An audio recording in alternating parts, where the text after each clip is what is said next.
ay di tatargetin din tayo. Naku, masusunog, mawawala, kawawa ang mga Ilocano diyan sa Ilocos Region dahil sa foreign policy ng Pangulo na ito. Yan ang mga inaayawan, yan ang nilalabanan ni na Mayor Baste, ni na PRRD.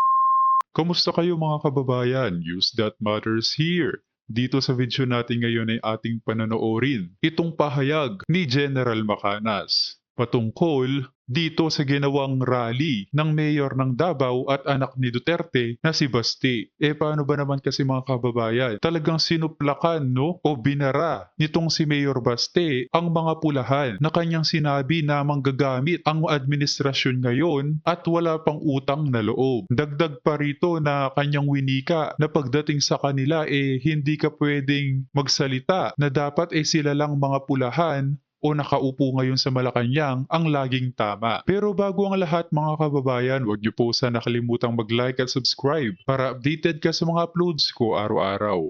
At yun na nga no mga kababayan, tinalakay din rito ang plano di umanong makipagdigma ng kasalukuyang administrasyon sa China. Naku naman po, kawawa tayo mga kababayan kapag nangyari ito. Habang silang mga nakaupo o mga politician no, na may pera, paniguradong lilipad lang mga yan. Habang tayong mga ordinaryong mamamayan, magiging target. Kung kaya naman hindi ko na patatagalin pa, heto na ang buong video. Magandang araw mga kaibigan.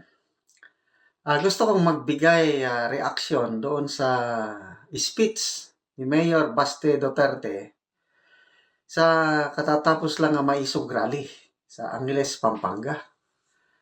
Grabe, talagang walang pakundangan o walang takot. Lantaran niyang sinisi ang Pangulo ngayon sa mga nangyayari sa Pilipinas. Lalo na dyan sa panggigipit sa mga maisog rallies. Sabi niya, wala tayo dito ngayon kung hindi dahil sa isang presidente. Anong klaseng presidente? Sabi niya, insecure. Pinapalakpakan siya ng mga tao kahit wala si PRRD doon. Hindi naramdaman yung absence ni PRRD na nagsalita kasi nandyan, like father, like son. Grabing birada. I totally agree yung sinasabi niya na ang administrasyong ito is ang dahilan kung bakit nagkakagulo itong klase ng leadership ng Pangulo natin. Kasi ito, pinost ng SMNA yung kanyang major statement. Tingin ko lang, sabi niya, may insecurity itong Pangulo na ito. Kasi if you are really confident with what you are doing, na yung trabaho mo at sa mga ginagawa mo, maayos ka naman. Bakit mo pipigilan ang mga ganitong klaseng activities? No harm done. Nagsasalita lang naman. And it's our constitutional right to express ourselves. So, natuwa po si Mayor Baste dahil doon sa Angeles, Pampanga, walang mga dump truck na hinarang sa venue. Hindi katulad noon sa Bustos, Pampanga, sa Dumaguete, grabe. Kung hindi man insecure itong ating presidente mga kababayan, baka wala namang bayag pagdating sa kanyang asawa na di umano hawak-hawak ito sa liig at kung ano yung inuutos ay kanya namang sinusunod. So, ayun. Hindi nakayanan ng powers ng nasa Malacanang ang mayor ng Angeles, Pampanga and of course, mayor ng Davao City. Tignan nyo. Yung balita last week ba yun na suspindihin si Mayor Baste? Anong reaksyon ni Mayor Baste? Cool lang siya. Sabi niya, sa mga tauhan niya, nagbigay na siya ng habilin Kalmado lang kayo. Sumunod kayo kung ano ang ano. Kasi kahit suspendin ako, no problem sa akin. Sabi niya, dito mo makikita yung tapang niya. He does not care Mm, on his position. tama. Suspendin niyo ako, sige, go on. Ano? So, nagbili na siya na dapat hindi maapektuhan ang serbisyo para sa mga Dabawenyo. Gawin nyo lang ang dapat nyong gawin. Huwag kayong mag-resist. Sabi niya. Kasi karamihan yung mga ganyang mayor na sinususpende. Lumalaban yung mga supporters niya, nagbabarricade. Itong si Mayor Baste, sabi niya, tatanggapin niya ng maluwag kung suspendihin siya. Tingnan nyo, Mm. nasuspindi ba? Wala. Wala silang masilip na butas. Kaya sabi ko sa inyo, hindi na Ganyan talaga mga galawan ng mga yan, General Macanas, na kung walang masilip, sususpendihin na lang. Lalo na't mainit ang mata nitong mga pulahan sa Duterte administration. kayanan ng powers ng administrasyong ito, itong Mayor Basti na ito. May paninindigan, may tapang, may balls. Like Mm, father, like son.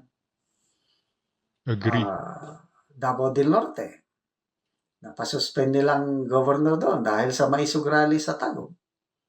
Ano pa? Cebu City, napasuspend nila si Mayor Rama. So, basti na lang din nila magalaw. I don't know itong mayor ng Angeles, Pampanga. Kung kaya ba nila itong isuspend. Mm, Palagay ko, ano rin to, may apog din ito. tama. May ibubuga. May kamay na bakal din ito dahil wala, ang mga pulis sumusunod sa mayor. Ang mga pulis, makikita mo, nagro-ronda, may daladalang canine dogs. So, naging Mm, peaceful, naging matagumpay ang Pampanga Maisog Rally dahil sa mayor. And of course, yung rin ni PGMA, yung dito mo makikita na si PGMA tahimik lang, hindi nakikisama sa Maisog Rallies, hindi nagsasalita. Kailang ito, indikasyon. Bakit walang nagawa ang administrasyong ito sa Maisog Rally sa Pampanga? Ano yan? mm, Balwarte ni PGMA. Kaya, pasalamat tayo kay PGMA. Pineda, yung governor at vice governor, Pineda. Palagay ko, ano yan? Dikit na dikit sila kay Jimmy, kaya wala rin, wala. Kaya, sana, saan ba ang next na, dito sa Pilipinas, saan ba ang next na maisog rally? Wala pa kong, na nabalitaan. May nabasa akong comment, sana, merong maisog rally sa Ilocos Norte. Dito na natin ngayon ma-test nasaan ang loyalty, nasaan ang paninindigan ni Senator Amy Marcos. Kasi ang anak niya doon, Governor Manoto. Kung magkakaroon ng maisog rally sa Lawag City, mm, lugar na yan ng mga Marcos. Pag matuloy at walang mangyaring kaguluhan kagaya ng Bustos, kagaya ng Dumaguete, nako, sasaludo na ako kay Senator Amy. Talagang panig siya sa katotohanan, panig siya sa taong bayan. Kasi isa lang naman ang hinihiling ng maisog rally, transparency, accountability. mm, Yung charter change nila na yan, ihinti ninyo. tama. Kasi pag hindi nila ihinto ang balak nilang charter change, talagang tuloy-tuloy ang maisog rally. Then peace and security tops. Ano yung peace and security? Yung nalalagay na tayo sa alanganin. Nalalapit na tayo maging biktima ng nuclear war between China and US dahil sa foreign Mm, policy ng ating gobyerno ngayon.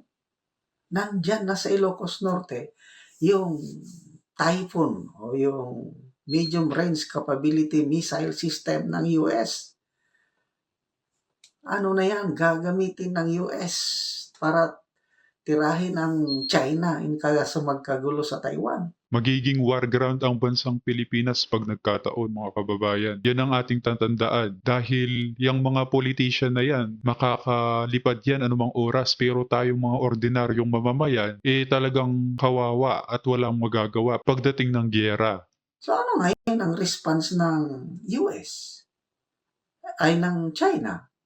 Ay titatargetin din tayo. Nako, masusunog, mawawala.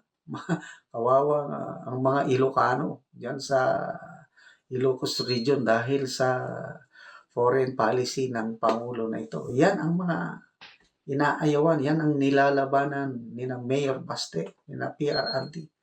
Kaya suportahan natin itong maisog rally na ito. Tuloy-tuloy. At salamat itong Mayor Baste na may balls, na hindi siya takot sa nakaupong presidente at binabanatan, sinasabi niya kung ano yung sa loobin niya. At mabuhay Mayor Baste Duterte.